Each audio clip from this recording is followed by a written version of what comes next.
Ni hao, my name is Manda, I'm a gardener and I live in London, and I'm filming early today and the sun's about to come out. And what I'd like to talk about today is why I think it's a good idea in a small garden to plant lots of flowers and plants, plant diversity. The first reason is that if you just plant one thing, for example in this photograph, this was a planting scheme I did a long time ago, it looks amazing for a while, but then when it's over, what comes next?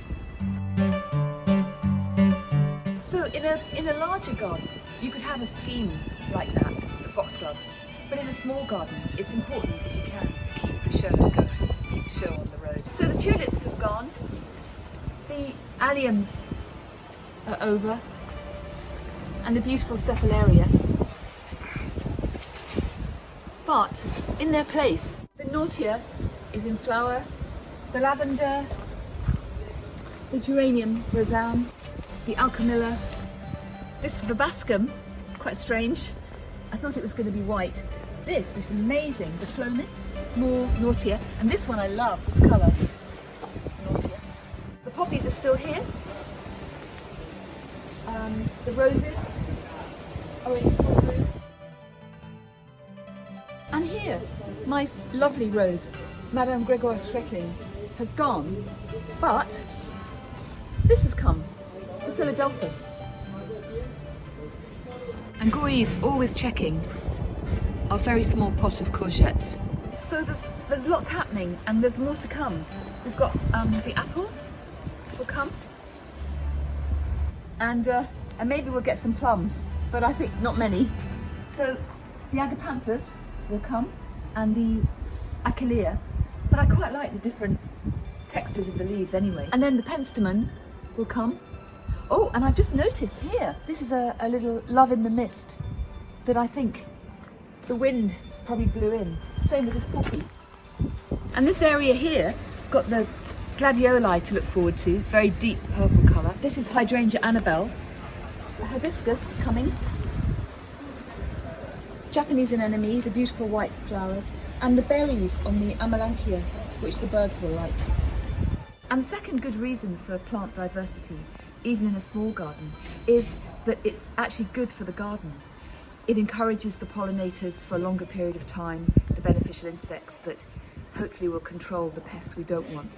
And it's good for the earth too.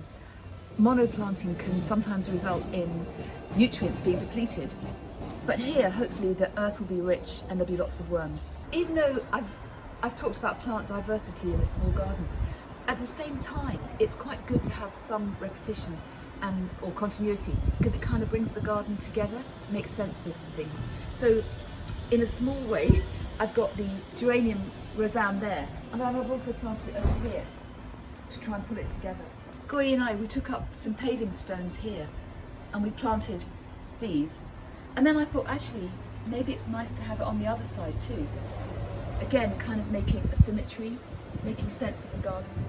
And finally, just as an example here, we've got 3 pots, and I've planted the same things in the 2 ones on the outside and then the salvia in the middle. I think it kind of pulls it together. And if I had a really big garden, I might try to do this. But anyway, I think the roseanne is doing a good job here and over here. The poppies just self-seed themselves on both sides. So sometimes when I'm sitting here having a cup of tea, looking at the garden, I think it looks a bit like a cottage garden. It's not exactly, because there's a few plants I haven't got, like foxgloves, aquiledias, phlox. But if you'd like to learn more about cottage gardens, which are all about having lots of flowers, plant diversity, have a look at the Earth Easy website. They've got a guide called How to Design and Grow a Cottage Garden, and it's really interesting, well worth having a look.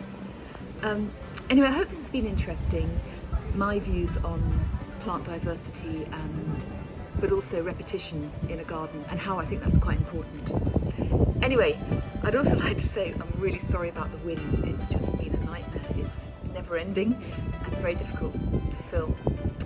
But thank you very much for watching, and I'll see you very soon. 再见.